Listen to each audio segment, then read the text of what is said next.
there, America. I'm Leslie Marshall. Welcome back. Only true democracy in talk radio. Gretchen Martens is our guest in this hour. She's affectionately known as the Veteran Lady. She's been on the show before back in February. We enjoyed her and we asked her to come back. Gretchen, thank you for joining us tonight and welcome. Thanks so much for having me back on your show. Gretchen, you are a champion for veterans, and we thought who better than you to be our guest with all of the just the tragedy that we see within our VA medical system, our VA hospitals. The VA, delay, deny, and hope that I die is what it says. That is the earned tongue-in-cheek motto back in 2011, 3 years ago, when news reports then revealed a backlog of 1 million veterans waiting for care. Right now, there is a scandal. Most people are aware of it. If you're not, give you a quick refresher. Latest scandal involves more than 120 veterans who have died, are dying, or have suffered serious injuries simply because they're waiting for care at VA facilities. Gretchen, thank you for joining us to talk about this. And like I said, welcome back. First of all, Gretchen, you say this news does not surprise you, that this backlog took place 3 years ago and we still have it now. It doesn't surprise you. Why are we hearing about it now? Is it because of the deaths or because we are uncovering somebody cooking the books, if you will, in the waiting time in the logs? Well, it's both. I think it's three things. I think it's the deaths, which is appalling. And when you boil that down, our own government is killing our own veterans who we sent to foreign countries to defend our democracy. I mean, every American should be appalled about that. But then you look at, on top of that, the cooking of the books, and then what seems to be, frankly, blatant lying about this. When Shinseki was brought in, when Obama came into power to fix the VA, and it's still not fixed. It actually seems to be worse. There's just so much lying and so much deception going on, and the thought that our own government would cover up the mistreating of veterans, I think, is what has people so upset. Oh, most definitely. And, obviously there are people that are not, they're angry. And when you're angry, you point fingers and there's blame, everywhere. You said the scandal should scare every mayor and city manager. And I would like you to respond to Defense Secretary Chuck Hagel's comments that the problem was missed. It was not a recent miss. There's testimony, congressional testimony that goes back to 2007, talking about how broken the VA is. And I think it was back in 2011, we had Paul Rieckhoff, who's the head of Iraq and Afghanistan Veterans of America. Paul's a good friend of ours and a good friend of the show. Actually, I think Mark, correct me if I'm wrong, it's probably a toss up between him and Gretchen this hour. Correct? I said it was probably a toss-up between Paul and Gretchen in this hour. She was talking about Paul Rieckhoff. Yes. He doesn't want to comment on that. But he was on one of the Sunday morning talk shows just blasting the VA for the poor quality of care. And why I write that our city managers and mayors should be afraid is that we spend $164 billion treating fewer than a third of veterans. 67% of veterans, by the VA's own survey in 2010, said they will not use the VA or they will only use it as a means of last resort. So where are all these people going for care, these veterans, if they're not going to the VA? Well, they're going to the healthcare systems on Main Street, and if they don't have insurance, then those are costs that we're covering in our municipal governments. And nobody is talking about that, and it's a huge concern for me because this issue is only going to get worse. And we need to make sure that we don't lose another generation of veterans like we did after Vietnam. And our communities are the only safety net that we have left. And this current scandal of the VA has to make that clear to every city, county manager, and mayor. The federal government is not going to have this handled, not for these guys and gals coming home. The president addressed allegations of the long wait times and the false record keeping at the VA. He did it for the first time yesterday. One, do you think it was too late? And I say this because, people think because I'm a Democrat that I champion everything and agree with everything the president does. And I personally thought he should have spoken up about this earlier. He also ordered deputies to complete a review of the system within a month and saying that he will not stand for veterans receiving substandard care. Yet he stood by the guy controlling it all, who many have called for the resignation portion of, including a lot of veterans groups and, of course, many Republicans and some Democrats. And that's the fascinating thing about this issue is there's full bipartisan agreement on this issue. And there was somebody quoted Obama the other day saying, well, he found out about this on CNN.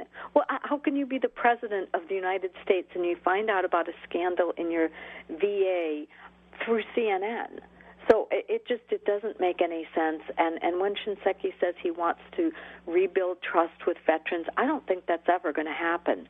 When the American Legion calls for him to resign, I just don't think that there's too much water under the bridge for him to move the VA forward. Okay, we're going to take a break. We'll be back with you. Our calls, tweets, and more. Gretchen Martens, affectionately known as the Veteran Lady. We are talking about the veteran issue. Delay, deny, and hope that I die is what veterans say. That shouldn't be the way it is. Let's talk about the VA scandals with our guest and with you. I'm Leslie Marshall. Join us at 888-6-LESLIE.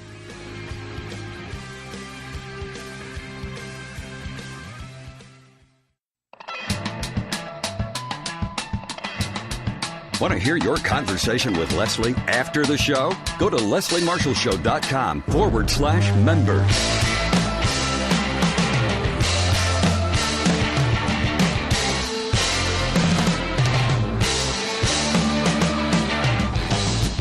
When I hear allegations of misconduct, any misconduct, whether it's allegations of VA staff covering up long wait times or cooking the books, I will not stand for it.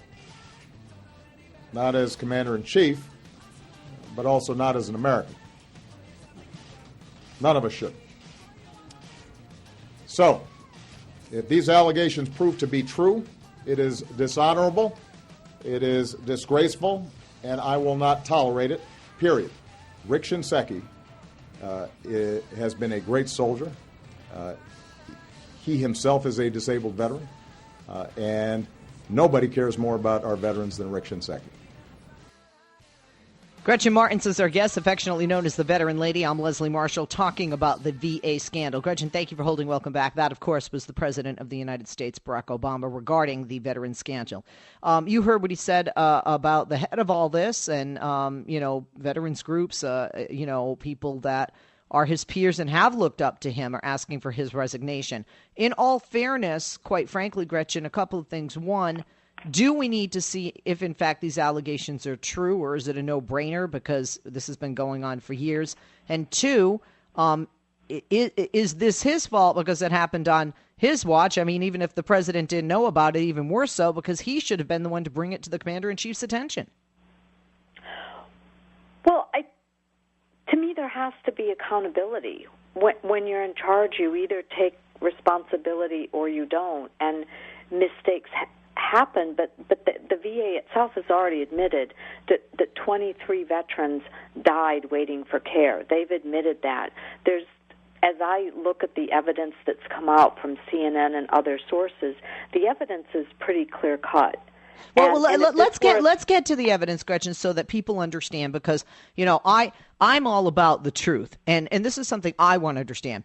As a business owner, the head of a small business, and just a piece of a larger business, but still small, I can't imagine covering something that's as large as the United States Department of Veterans Affairs. They handle three major categories for America's vets: the medical care benefits and the burials and memorials. And memorials.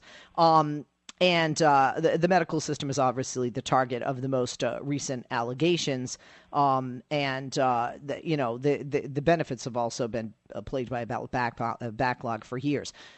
If you get logs from different VA hospitals and everything seems to check out, should you assume that everyone's lying to you if you in fact are a distinguished and honest and honorable, reputable leader yourself? Do you know what I'm saying? Don't you expect that everyone else would have the same character you do? Because my husband's a physician, and my husband, who used to volunteer when he was in med school and volunteered when he was in residency against the will of the powers that be, because they didn't like the doctors and the soon-to-be doctors spending so much time doing volunteer work. They wanted them to study and sleep.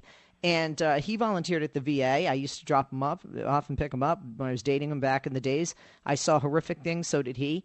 And one of the things that he told me, it was horrific, and we know largely because of funding, which we'll get to, but it was also horrific when he heard about this as a physician, because he says it's just absolutely disgusting. A physician has the ability to control that. He can have people wait for him for hours. He does have the ability to control that.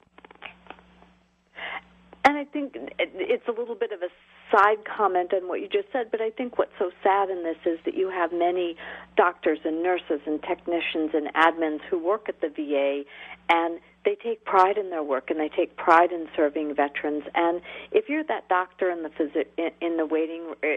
exam room, you don't know necessarily that someone has waited months and months to get in unless they tell you. So it is a big, complicated system. But on the other side of it, the VA has spent billions and billions of dollars upgrading their IT system. And if I were Secretary Shinseki and I saw wait times dropping dramatically, I'd want to know how they did that. I think I'd ask some questions. How did you reduce your wait time so substantially when other facilities aren't able to do that? I know I live outside of Dallas. The Dallas VA just passed their audit. They still have wait time problems. So how did these other facilities drop their wait times so dramatically when other facilities couldn't? And there might have been ways for him to ask, and then you have all these whistleblowers coming forward. So it's pretty clear. I mean, now that the VA itself says 10 states, 26 facilities, and yet they're also saying this isn't systemic. Well, that looks pretty systemic. Honestly, something that bothered me, and I'm not trying to dog my own party and president, but yesterday, Press Secretary Jay Carney said this is not a new issue to the president. Well, then how could he not know about it if it's not a new issue? And we know it's not a new issue because this has been going on at least since 2010. My problem is, why wasn't something being done about it? In 2010, there's a problem. You need to check in as Commander-in-Chief, quite frankly. And as you said, the person in charge. And speaking of that, when we talk about how large this medical system is, Gretchen, is it fair to say that the system cannot bear the volume that we have? And we can get into monies later, but just the system itself is not large enough and equipped to handle the volume we currently have. That's a huge problem, and it's not just the medical side of the house. It's the GI Bill benefits.